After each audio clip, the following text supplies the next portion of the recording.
दोस्तों, बुरे समय में भी हमें सावधान और सकारात्मक रूप से कार्रवाई करनी चाहिए। बुद्ध के सिखाए गए मूल तत्वों के आधार पर हमें संतोष और शांति की प्राप्ति के लिए अपनी मानसिकता को साफ और सकारात्मक रखना चाहिए। मेहनत, ध्यान और संयम के माध्यम से अपनी उन्नति को बढ़ावा देना चाहिए। दुख के समय में अपनी भूमिका को समझना और इसे सहना महत्वपूर्ण है, जिससे हम अधिक सामाजिक और आत्मिक सामर्थ्य प्राप्त कर सकते हैं। सहानुभूति, करुणा और ध्यान के माध्यम से हम अपने आसपास के लोगों की सहायता कर सकते हैं और समृद्धि की दिशा में कदम रख सकते हैं। जीवन में कठिनाइयां और संघर्ष हमें सभी के साथ होते हैं। कभी कभी हमारे जीवन में ऐसे समय भी आते हैं जब हम अच्छे समय की तरह नहीं लगते हैं। ऐसे समय में हमें अपने आप को सकारात्मक रूप से संजीवन करने के लिए कई चुनौतियों का सामना करना पड़ता है। लेकिन बौद्ध धर्म के मार्गदर्शन में हम जान सकते हैं कि कठिन समय कैसे पार किए जा सकते हैं और अपने जीवन को सार्थक बना सकते हैं। नंबर 1, मन को शांति दें। बुद्ध धर्म के अनुसार मन को शांत करना सबसे महत्वपूर्ण है। कठिन समय में हमारा मन अधिकतर अशांत होता है। हमें ध्यान और मेडिटेशन के माध्यम से मन को शांत करने का प्रयास करना चाहिए। नंबर 2, अनित्यता का आदर करें। बुद्ध के अनुसार सब कुछ अनित्य है, यानी सब कुछ बदल सकता है। इसलिए हमें चीजों को ज्यादा पकड़कर नहीं रखना चाहिए। कठिन समय में यह ध्यान देने योग्य है कि यह भी गुजर जाएगा। नंबर 3, संयम और त्याग। बुद्ध धर्म में संयम और त्याग का महत्व बड़ा माना जाता है। कठिन समय में हमें अपनी इच्छा शक्ति पर नियंत्रण रखना चाहिए और असंभावित चीजों का त्याग करना चाहिए। नंबर 4, कर्मयोग। कर्मयोग का मार्ग चुनकर हम अपने कार्यों में संजीवनी दृष्टिकोण ला सकते हैं। बुद्ध के अनुसार हमें अपने कर्मों का फल के लिए नहीं, केवल कर्म करने के लिए करना चाहिए। नंबर 5, संदेहों से मुक्ति। संदेह हमारे मन के दुख का कारण होते हैं। हमें संदेह को दूर करने का प्रयास करना चाहिए और विश्वास को मजबूत करना चाहिए। नंबर 6, मित्रों का साथ। कठिन समय में मित्रों का साथ हमारे लिए बहुत महत्वपूर्ण होता है। वे हमें सहयोग और साथ देते हैं और हमारे साथ होने से हमारा मन प्रसन्न होता है। नंबर 7, ध्यान का अभ्यास।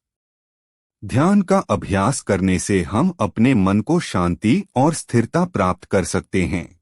नंबर 8, सेवा का भाव। बुद्ध धर्म में सेवा का भाव महत्वपूर्ण है। कठिन समय में दूसरों की मदद करके हम अपने आप को भी सकारात्मक रूप से महसूस कर सकते हैं।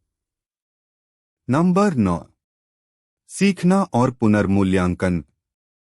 कठिन समय में हमें जीवन से सीखना और अपने दृष्टिकोण को पुनर्मूल्यांकित करने का मौका मिलता है। हमें अपने विचारों और क्रियाओं को देखने का संवेदनशीलता बनाना चाहिए।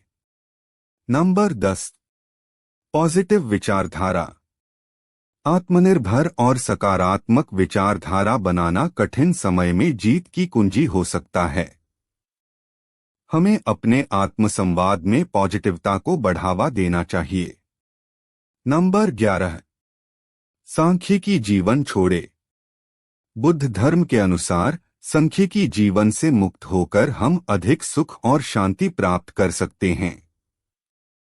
हमें अपने अधिकतम इच्छा शक्ति और अभिवादन की प्राप्ति के लिए इस सांख्यिकी जीवन को छोड़ने का प्रयास करना चाहिए। नंबर 12, गुरु का मार्गदर्शन। बुद्ध धर्म में गुरु का मार्गदर्शन महत्वपूर्ण है। गुरु से सीखने के माध्यम से हम अपने अंधकार से प्रकाश की ओर बढ़ सकते हैं। कठिन समय का सामना करना जीवन का हिस्सा है और हम इसका सही तरीके से निर्वाह कर सकते हैं। बुद्ध धर्म के मार्गदर्शन में हम संघर्षों को स्वागत करने और सीखने का दृष्टिकोण बना सकते हैं, जिससे हमारा मानसिक स्वास्थ्य और आत्मसाक्षरात्मकता सुधर सकती है। इसके अलावा हमें याद रखना चाहिए कि कठिन समय से गुजरने के बाद अच्छे समय आते हैं। हमारे आध्यात्मिक और मानसिक विकास का यह सिलसिला बनाने में भी मदद करता है और हमें अधिक सामर्थ्य और शक्ति देता है किसी भी परिस्थिति का सामना करने के लिए। कठिन समय में हमें अपने आत्मविश्वास को भी बनाए रखना चाहिए। बुद्ध धर्म के अनुसार हमारा आत्मविश्वास हमारे साथ है और हमें अपनी शक्तियों का सही तरीके से प्रयोग करना चाहिए। अंत में कठिन समय में धैर्य और सहनशीलता बनाए रखना महत्वपूर्ण है। हमें यह याद दिलाना चाहिए कि हर समस्या का समाधान होता है और हमारा उद्देश्य हमें उन समाधानों की ओर ले जाता है। कठिन समय जीवन का हिस्सा है, लेकिन हम इन समयों से सीख सकते हैं और मजबूत हो सकते हैं। बुद्ध धर्म के मार्गदर्शन के साथ हम अपने आत्मा की गहराइयों में जाकर अपने जीवन को सुखमय बना सकते हैं। इसलिए कठिन समय में हमें अपने मार्गदर्शक बुद्ध की शिक्षाओं का सही तरीके से पालन करने का प्रयास करना चाहिए।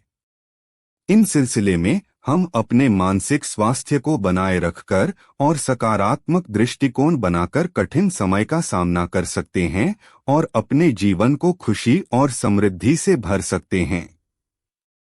यदि आप अपने जीवन के कठिन समय में बेहतर तरीके से सामग्री चाहते हैं, तो बुद्ध धर्म के उपदेशों का पालन करके आप अपने मानसिक और आत्मिक विकास में सफल हो सकते हैं। इसके साथ हमें याद रखना चाहिए कि हमारे समय के अनुसार कठिन समय आने के साथ ही अच्छे समय भी आते हैं और हमारा संघर्ष हमारे जीवन की महत्वपूर्ण भूमि में होता है। बुद्ध की शिक्षा से हम सीखते हैं कि हमें उपयुक्त तरीके से आत्मसाक्षरात्मकता और मानसिक स्थिति को संरचित रूप में बनाए रखना चाहिए, जिससे हम समस्याओं के सामना करने के साथ साथ अपने जीवन को सार्थक और सुखमय बना सकते हैं। इस प्रकार बुद्ध के दर्शनों के माध्यम से हम अपने जीवन में आए जटिलताओं का सामना करने की कौशल और धैर्य की आवश्यकता को समझ सकते हैं। यह अन्याय, संघर्ष और दुख के समय में हमें निरंतर मजबूत बना सकता है और हमें आध्यात्मिक विकास की दिशा में आगे बढ़ सकता है। आखिर में इस तरह हम अपने जीवन के कठिन समयों में भी आत्मसंवाद, ध्यान, सेवा और पॉजिटिव विचारधारा की मदद से सामर्थ्य और सहनशीलता विकसित कर सकते हैं और अपने जीवन को एक सार्थक और खुशीपूर्ण अनुभव बना सकते हैं। दोस्तों, मुझे उम्मीद है कि यह शिक्षाप्रद कहानी आपको बहुत पसंद आई होगी, तो चैनल को सब्सक्राइब और लाइक जरूर करें। धन्यवाद।